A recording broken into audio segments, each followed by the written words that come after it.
Newlyweds Rebekah and Pete DiMartino, for better or worse, wasn't just a wedding vow. Worse happened a year ago when they were badly injured in the Boston Marathon bombings. But last week was so much better. They celebrated their dream wedding, which cost them nothing.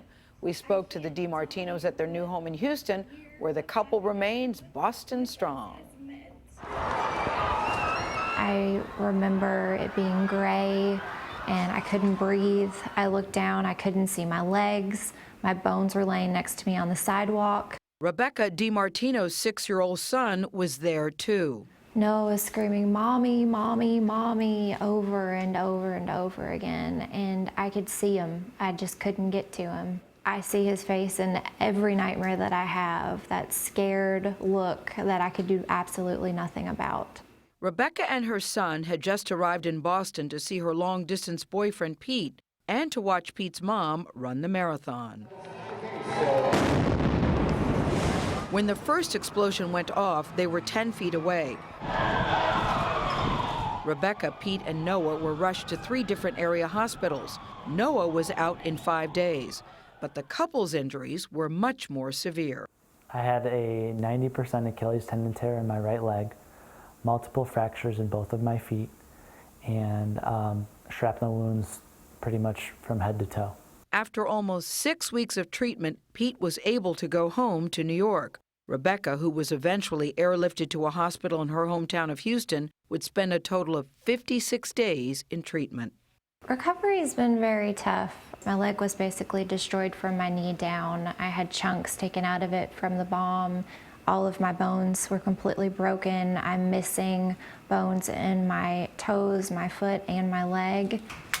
Rebekah was in constant pain and says being 1,600 miles away from Pete only made things worse. One night she said, "I really just need you down here right now." I had just had eardrum reconstructive surgery, so I couldn't fly. So that was kind of out of the question. The next morning I jumped in my car and I started driving. And it took me about 3 days, and 1,700 miles later I was down here, and I came down the stairs and just said hi, hugged her, kissed her, got down on one knee and proposed. I was in complete shock, but I've never wanted anything more in my entire life. That wasn't the only surprise. After hearing about the proposal, wedding site TheKnot.com decided to give this couple a dream wedding at the Biltmore Estate in North Carolina. Last week, Rebekah, who has used a wheelchair or crutches for the past year, surprised everyone by walking down the aisle with her father and her son. Pete, you may kiss your bride. I can't tell you what the last year of having everyone with us has meant, because we truly could not have gotten through it without you guys. After such a fairy tale wedding, the next step for these newlyweds is a rather grim one. Everything's starting to be greener. Doctors will soon amputate Rebekah's leg, making her the 17th person to lose all or part of her limb due to the Boston bombing.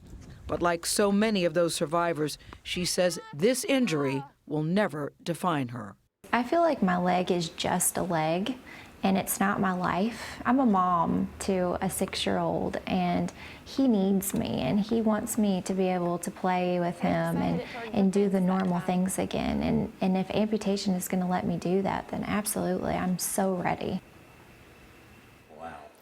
Well, I sure want to feel that the worst is over for them, don't you? It's just, the bombing happened a year ago and so many people have moved on, but we know for many people, your lives will never be the same. It's amazing. I mean, to get to that point where you can walk down the aisle, she should just be so proud of that in and of itself. A very strong woman. Yeah. Beautiful couple. I think My so goodness. too. Nice story.